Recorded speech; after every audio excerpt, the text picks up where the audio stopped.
확실히 오늘은 날씨가 많이 풀린 것 같습니다. 이전에 비해서 예배당에 들어왔는데 추운 기가 없고요. 좀 히터를 틀었는데 좀 덥지 않을까 싶은 생각이 들 정도로 날씨가 많이 좋아졌습니다. 이제 좀 봄날이 왔으면 좋겠습니다. 3월에는 많은 일들이 있을 것 같은데 정치적으로야 각자의 견해가 다를 수 있겠지만 그래도 국가가 안정이 되고 사회가 안정이 되고 또 우리 성도들의 삶들이 안정이 돼서 또 교회도 또한 우리 성도들의 삶도 일상도 다시 제자리로 돌아오기를 바랍니다. 우리가 예수를 믿기에 이곳에 와 있죠. 예수님을 나의 구주다, 나를 구원할 구원자다, 메시아다, 또한 나는 그의 제자다라고 하는 신앙 고백을 통해서 우리가 그 믿음을 일상 가운데 드러내고 또한 이 주일날은 우리의 믿음이 어떠한지 또한 말씀이 우리에게 무엇을 말씀하시는지 또한 공동체에서는 무엇을 목적으로 살아가는지에 대해서 더 열심히 보고 경험하고 듣기 위해서 이곳에 왔습니다. 그래서 우리는 먼저 신앙생활의 첫 번째 출발이 예수님은 누구신가라고 하는 질문, 내가 믿는 예수님은 누구인가라고 하는 질문을 진지하게 해야 됩니다.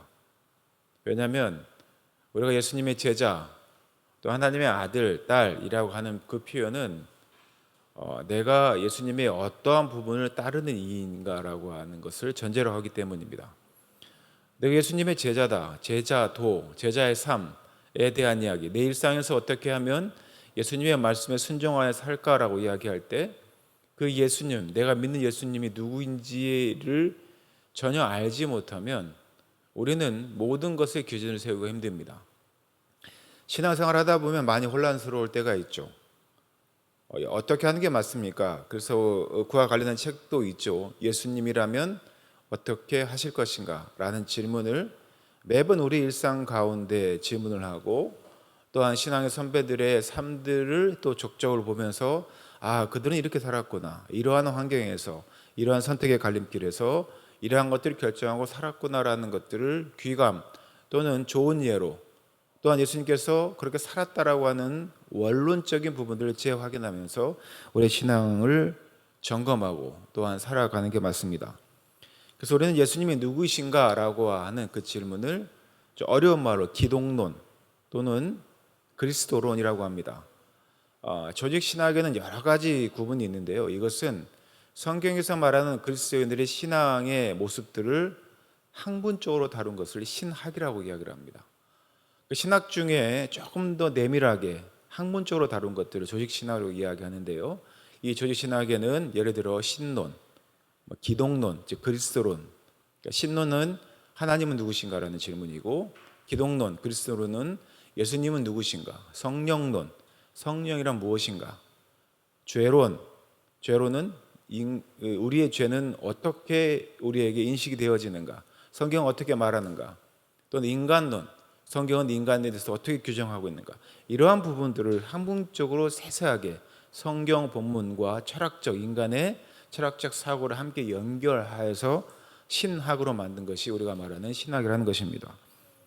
그런데 신학적으로 말하지 않는다 할지라도 조직신학적으로 우리가 이야기하지 않는다 할지라도 우리는 반드시 모든 신앙인들은 예수님은 누구신가라고 하는 기독론, 이 그리스도인론이라는 것이 정립되어져 있어야 합니다. 그래야 예수님이 어떠한 존재에 대한 정확한 이해가 있고요. 또한 제자인 내가 어떠한 삶을 살아야 하는지 또한 제자가 어떠한 존재인지도 분명히 알 수 있는 것이죠. 오늘 본문은 예수님께서 예루살렘에 입성할 날이 가까워오시자 점점 예수님께서 자신의 정체를 드러내는 이야기들을 제자들에게 알려주기 시작합니다. 3년의 공생의 기간 동안 제자들이 예수님의 놀라운 기적들과 또한 놀라운 말씀들을 경험을 합니다. 그리고 그러한 것들을 경험한 제자들이 예수님을 존경하고 경원하며 예수님께서 정말 우리의 메시아구나라고 하는 메시아상을 갖기 시작을 하죠. 3년 동안 놀라운 일들이 있습니다. 오늘 9장 전체적으로 봐도요. 예수님께서 행하신 그 모든 일이 제자들이 보기에는 일반 범인, 인간들이 할 수 없는 하나님의 아들, 즉 하나님만이 할 수 있는 놀라운 기적적인 일을 9장 전체에서 보여주고 계십니다. 그러한 현장을 목격한 제자들이 예수 그리스도를 어떠한 메시아상으로, 어떠한 구원자로서 그렸겠습니까? 그런데 예수님은 이제껏 내가 예루살렘에 입성해서 이제 종교 지도자에게 잡혀 고초를 당하시고 십자가에 죽게 될 것에 대해서 이제 조금씩 알려주시는 거예요. 그것 때문에 생긴 제자들과 예수님과의 사이에 있는 문제가 발생하기 시작합니다. 예수님의 참된 정체가 무엇인지를 보여주시는데요. 예수님께서 자신이 어떠한 메시아인지 어떠한 구원자이신지를 암시하시는데 그게 어떠한 메시아인지, 또한 제자들 역시 예수님을 어떻게 믿고 따라야 하는지, 또한 어떠한 삶들을 감수해야 되는지 가르쳐 주는데 제자들은 그 사실을 잘 깨닫지를 못하죠. 9장 내용을 좀 먼저 대충 정리를 해보도록 하겠습니다. 9장 1절부터 6절까지 보면 12제자를 파송을 합니다. 그들에게 능력을 주십니다.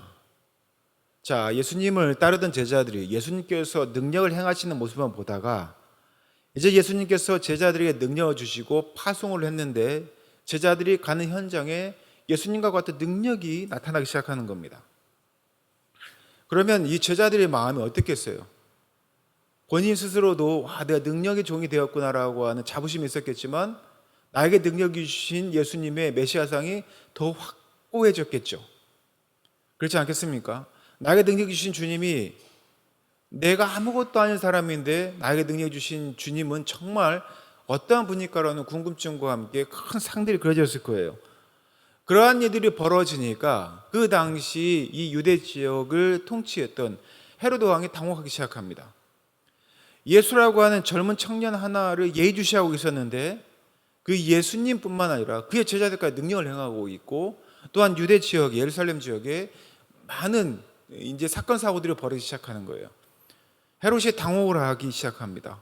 그리고 어떤 마음을 갖냐면 혹시 내가 죽였던 침례 요한이 환생한 것은 아닐까? 그런 두려움을 갖기 시작하는 것이죠. 왜냐하면 헤롯은 침례 요한을 죽인 게 마뜩치 않았어요. 항상 마음의 부담을 가지고 있었습니다. 그런데 그보다도 더 강력한 파워를 가진 예수와 그리고 그의 제자들이 놀라운 기적들을 행하고 있는 겁니다. 그래서 9장 7절부터 9절까지 보면 헤롯이 침례 요한이 환상한 것은 아닌가라고 하는 그런 당혹감을 보입니다.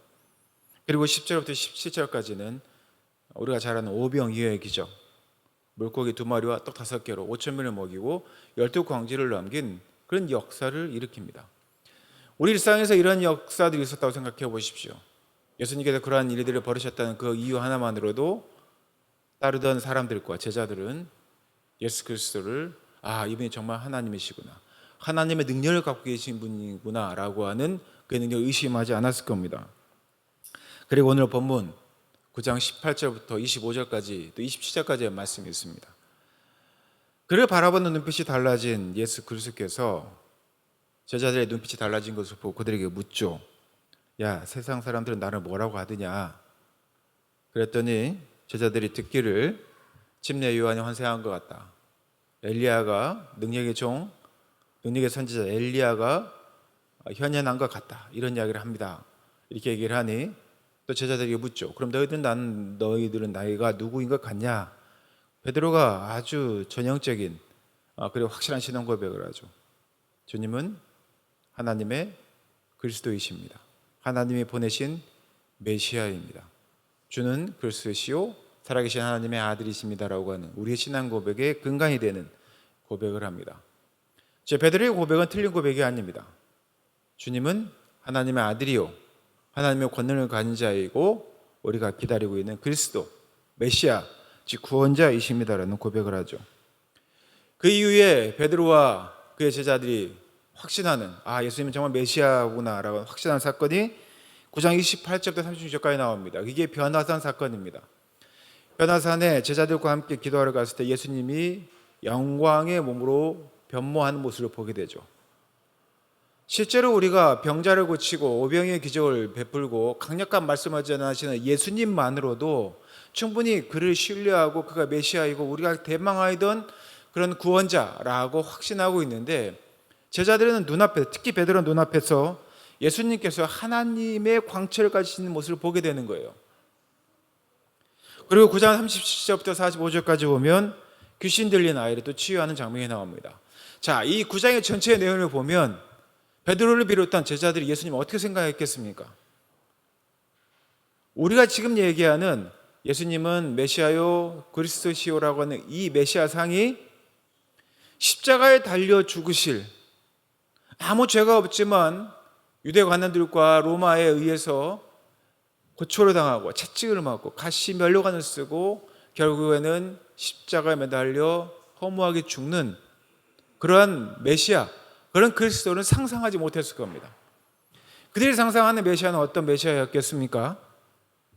그가 가진 놀라운 하나님의 능력으로 로마의 속국의 소리를 해방하고 종교의 이 부패함을 다 덜어내고 이 나라가 다시 일상으로 돌아오는, 과거와 같이 다윗과 같은 시대에 그러한 부귀와 영화와 그리고 평온한 안식을 누리는 그러한 역전, 인생의 역전, 나라의 역전, 그러한 것들을 기대하는 메시아 상이었을 겁니다. 다시 한번 말씀드립니다. 베드로는 오늘 본문에 보면 주님은 하나님의 그리스도이십니다. 주님은 하나님께서 보내신 구원자이십니다라는 고백을 합니다. 이 고백의 진위는 그 후에 또 9장 이하로 쭉 보면 제자들이 교만해지는 모습을 보면서 여전히 그들이 정말 예수님께서 가셔야 될 길이 무엇인지 이해하지 못하는 그들만의 메시아상이 있었음을 알게 됩니다. 9장 46절에서 50절에 보면 이런 이야기였죠. 누가 하나님 나라에서 더 큰 자인가? 예수님께서 통치하시는 그 세계에서 누가 더 큰 자인가? 이러한 분쟁이 제자 사이에 벌어지죠. 그것은 무슨 이 말을 의미합니까? 그들이 예수님을 로마를 전복하고 이스라엘을 다시 회복할 그런 강력한 통치자, 이 세상의 왕으로서의 메시아를 기대했다는 이야기입니다. 그러한 그들에게 예수님은 그들의 마음을 힘들게 하는 이야기를 하시죠. 나를 따르려거든 자기를 부인하고 너희들이 십자가를 져야 한다. 내가 이제 곧 십자가에, 오늘 본문 말씀을 보면 같이 읽어볼까요? 22절입니다. 22절 한번 읽어보겠습니다. 시작. 가르사대 인자가 많은 고난을 받고 장로들과 대제사장들과 서기관들에게 버림받아 죽임을 당하고 제3일에 살아나야 하리라 하시고, 이 말씀이 얼마나 그들에게 청천벽력과 같은 이야기를 들렸겠습니까? 예수님이 너가 생각하는 그런 기대하는 존재가 아니라고 이야기합니다. 그리고 그 이후에 쭉 보면 23절에 보면 같이 한번 읽어볼까요? 또 무리에게 이르시되 아무든지 나를 따라오려거든 자기를 부인하고 날마다 제 십자가를 지고 나를 쫓을 것이니라. 24절 누구든지 저의 목숨을 구원코자 하면 잃을 것이요 누구든지 나를 위하여 제 목숨을 잃으면 구원하리라. 메시아를 통해서 나라가 복권이 되고 나라가 다시 되찾아지고 다윗과 같은 그런 왕국의 영광이 재현될 거라고 기대하였던, 그래서 그 나라에서 내가 어떠한 자리를 차지할까에 관심을 가졌던, 누가 더 큰 자인가 고민하였던 그들에게 가장 낮은 자가 되라고 이야기를 하고, 그리고 무엇보다도 자기 십자가를 지라고 하는 제자직의 조건이 무엇인지를 명확히 이야기하시는, 예수님을 따르는 것의 어려움에 대해서 이야기하시는 그 예수님의 이야기에 아마 제자들은 너무 힘들었을 것입니다. 그래서 저는 우리 성도들에게 묻고 싶습니다. 여러분들이 기대하는 구원자 예수님의 상은, 예수님은 누구이신가라고 하는 그 질문에 대한 여러분들의 대답은 무엇입니까? 이 이야기는 우리가 듣기 불편한 내용입니다. 내가 듣고 싶은 이야기가 있어요. 우리가 듣고 싶은 이야기는 하나님, 내가 경제적인 문제가 어렵습니다. 이 돈 문제 해결해 주세요.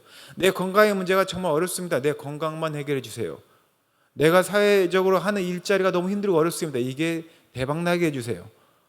이러한 류의 바람들이 나를 구원한 메시아, 즉 내가 원하는 것을 이루어 줄 그러한 대상으로서 나를 구원할 그런 메시아상을 여러분들 갖고 있지는 않습니까? 만약에 우리가 예수님을 그렇게 이해하고 있다면 지금 베드로나 그의 제자들이 예수 그리스도의 그 행보를 보고 기대하는 바와 다를 바가 없습니다. 그러한 이들이 하는 일상의 대화는 당연히 내가 그 나라에서 어떤 위치를 얻을 것인가, 그 영광을 통해서 내가 얻을 유익이 무엇인가라고 하는 그런 질문과 대답밖에 없습니다. 내가 부자가 되어서, 내가 건강해져서, 내가 어떤 사회적 좋은 위치를 가져서 내가 어떤 일을 할까에 대한 관심밖에 없는 겁니다. 전제 조건이 그것이죠. 하나님, 주님, 나에게 무언가를 주십시오. 나에게 어떤 위치를 이르게 해 주십시오. 라고 하는 그러한 요구가 우선되어지고 그 요구가 이루어졌을 때, 즉 내가 원하는 메시아상이 내 현실에서 이루어졌을 때 내가 그때 무엇을 할까, 내가 어떤 위치를 가질까라고 하는 그러한 결론에 이르게 된다는 것이죠. 그러나 예수님은 예수님을 따르는 제자들에게, 무리들에게 청천벽력과 같은 말씀을 하십니다. 첫 번째 질문이 그것이죠. 오병이어의 기적을 거친 후에 베드로에게 했던 질문이 뭡니까? 너희는 나를 누구라 하느냐? 베드로는 정확한 대답을 합니다. 공개적으로 예수님이 누구신지 고백합니다. 예수님은 그리스도이십니다. 예수님은 우리를 구원할 메시아입니다. 라고 이야기를 합니다. 그 말씀에 예수님은 우리가 읽은 것처럼 메시아는 반드시 고난을 받고 죽임을 당한다. 그 후에 부활하여 왕위에 등극하실 그리스도이다. 이렇게 이야기를 합니다. 그리고 베드로에게 이 사실을 알리지 말라고 이야기하는데 그것은 아직 제자들이 예수님의 그 말씀을 소화하지 못할 거라는 걸 알고 있었고, 그리고 제자들 또한 그 당시의 사람들도 그들이 기대해야 하던 메시아가 그 길이 예수님이 가실 길과 달랐던 것을 알았던 것입니다. 예수님에게 그때 중요했던 것은 무엇일까요? 예수님이 중요하게 여긴 것은 더 많은 사람들의 환호가 아닙니다. 그 환호가 아니라 하나님 아버지께 순종하는 것이었습니다. 당신이 영광을 받는 것이 아니라 죽은 자들을 구원하고 살리는 것입니다. 이것이 예수님께서 가셔야 할 길이었습니다. 제자들의 길은 무엇일까요? 제자라고 말하는 우리들이 가야 할 길은 무엇입니까? 우리가 예수님이 누구신가라고 하는 분명한 이해가 있다고 한다면 제자들은 주님이 가신 그 길을 따르는 이들입니다. 성도는 자기가 생각하는 꿈꾸는 나라를 포기하고 이 세상에 대해서는 변절하고 그리고 하나님 나라에 항복하는 이들이 바로 제자들입니다. 제자가 가야 하는 길입니다. 우리는 우리 안전을 지키려고 많은 노력을 합니다. 당연히 우리 안전을 지켜야 하죠. 그러나 만약에 내 안전을 지키려고 남의 안전을 위협하거나 또는 다른 나라를 침략하거나 탐욕을 위해서 경쟁하거나 더 나아가서 전쟁을 일삼는 일은 제자의 삶이 아닙니다. 세상 가운데서 제자들은 예수님을 따른다고 하면 예수님으로 인하여서 내가 어떠한 환난과 시련을 당하더라도 굴복하지 않아야 합니다. 우리가 그들에게 전하는 말씀을 부끄러워하지 않아야 됩니다. 그리고 지켜나가는 이가 바로 제자입니다.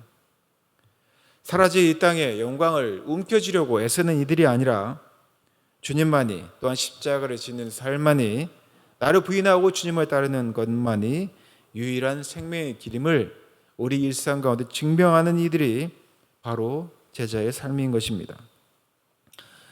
우리가 세상에서 많은 것들을 원하죠. 그러나 이게 참 얼마나 부질없는 것을 이심을 점점 깨닫게 되는 것 같아요. 제가 지난 일주일 월요일부터 금요일까지 정말 풀로 정말 외부 일정들뿐만 아니라 여기 일정까지 꽉 차가지고 많이 힘들었습니다. 월요일에는 평택에 모임이 있어서 갔다 오고, 화요일 수요일은 여기 3층에 공사를 하는데 소위 말하는 시다 보조 일을 했는데요. 몸이 너무 힘들더라고요.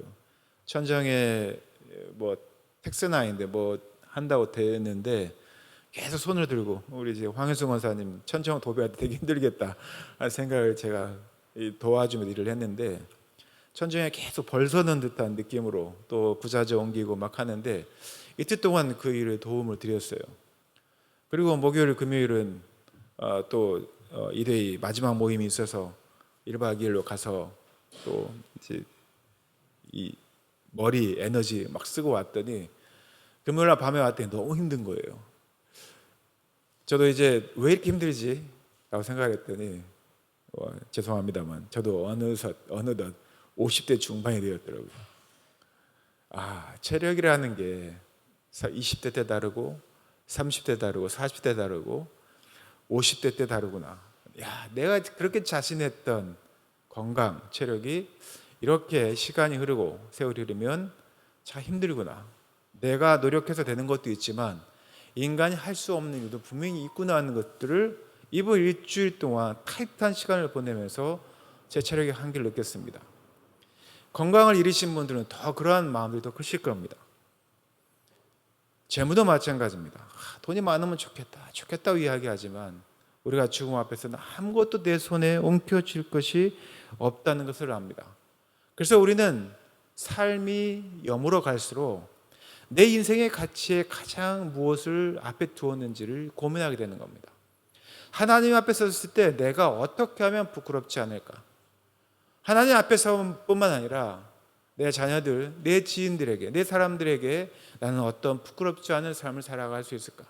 여전히 우리는 죄인이지만 그래도 하나님이 원하시는 삶, 그리스도인으로서의 제자의 삶들을 잘 살아갔는가라고 하는 것이 바로 우리들의 마지막 질문이어야 합니다. 그래서 우리가 예수님을 누구라고 보는가? 그리고 예수님이 지신 십자가를 정말 우리는 질 수 있는가? 또한 제자들로서 우리가 지고 있는 현재 십자가가 무엇이고 그 십자가를 기꺼이 지고 있는가라고 하는 질문을 우리는 끊임없이 해야 합니다. 이 세상은 사탄의 호시탐탐 우리로 하여금 그리스도인을 살지 못하도록 우리를 방해합니다.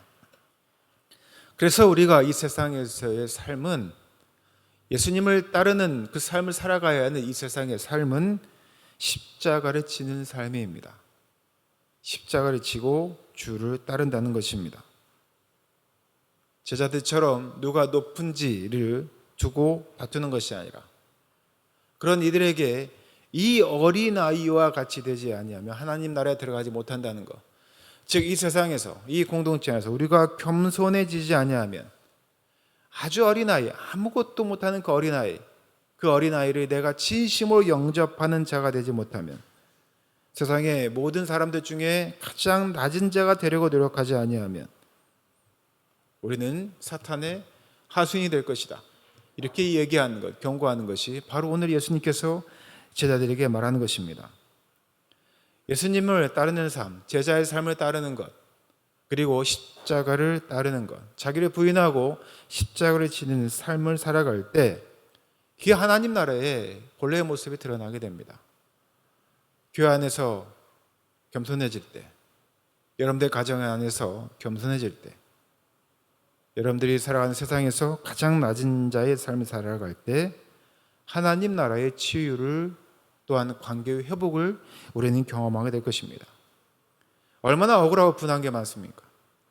예수님을 따르는 삶을 살자고 하는 내 모습이 세상 사람들에게 보여질 때 이러할 것이다라고 하는 그러한 자기 연민, 자괴감에 빠질 때가 있습니다. 그러나 그리스도인이, 하나님 믿는 제자들이 십자가를 지고 자기를 부인하며 가장 낮은 겸손의 모습을 보일 때 하나님 나라의 모습이 그들에게 드러나는 것입니다. 그리고 하나님 나라의 복과 생명이 드러납니다.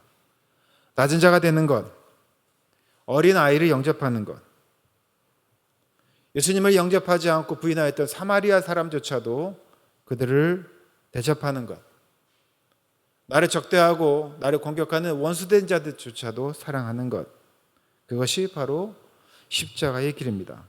그것이 바로 생명의 나라요, 샬롬의 나라요, 하나님 나라요, 지난주에 설교했던 안식의 나라입니다. 그게 바로 제자의 삶이라고 이야기합니다. 그러나 그 길이 쉽지 않죠. 정말 어렵습니다. 오늘 읽지 않았지만 누가복음 9장 57절 58절 맨 끝절인데요. 이 말씀에 이런 말씀이 있습니다. 한번 찾아서 같이 읽어볼까요? 누가복음 9장 57절 58절 PPT를 함께 보고 읽겠습니다. 읽겠습니다. 시작. 혹이 여짜오되 어디로 가시든지 저는 좋으리이다. 예수께서 가르사대 여우도 굴이 있고 공중의 새도 집이 있으되 인자는 머리 둘 곳이 없도다 하시고. 인간적으로 보면 예수님 참 어려우셨겠다 생각이 듭니다. 그가 가야 할 길을 이해하지 못한 제자들, 베드로는 비록 예수님을 어디든지 가시든지 쫓겠다 이야기했지만 예수님께서 잡혀가실 때 3번을 부인합니다. 3년 동안 예수님을 메시아로 바라보고 열광하였던 제자들, 무리들이 예수님이 십자가에 돌아가시되 뿔뿔이 흩어집니다. 사마리아에서 배척당하셨을 뿐만 아니라 자기의 고향에서도 배척당하시고 또한 그가 십자가에 돌아가시길 때까지 이 세상의 사람들이 그를 어떻게 대할지 너무나 잘 알았던 분입니다. 여우도 굴이 있고 공중의 새도 집이 있을 때 인자는 머리 둘 곳이 없다. 이 고백이 어쩌면 우리 제자들의 십자가일 수 있습니다. 그럼에도 우리는 이 길을 선택해야 합니다. 제일교회 공동체가 그리고 제일교회 성도들이 그리해야 합니다. 우리가 예수를 믿는 성도라면 당연히 제자로서의 삶을 살아야 하고 그 십자가를 져야 한다는 것입니다. 여러분들이 이 예배당 나서는 순간 그 십자가를 지시기 바랍니다. 다시 한번 말씀드립니다. 쉽지 않습니다. 그러나 이 십자가를 져야 하는 이유는 여러분들이 예수 그리스도를 주는 그리스도시요 살아계신 하나님의 아들이다라고 하는 신앙 고백을 했기 때문입니다. 그렇다면 예수님이 누구신지 철저하게 성경을 통하여서 또한 신앙의 선배들의 모습을 통해서 여러분들이 보고 경험하고 깨달으십시오. 그리고 제자의 삶이 어떠한 것인지를 아시고 오늘 본문의 말씀처럼 자기를 부인하고 예수님을 따르는 십자가를 지는 그러한 제일교회 성도, 제일교회의 공동체 되시기를 예수님의 이름으로 축원하고 부탁드립니다. 함께 기도하겠습니다.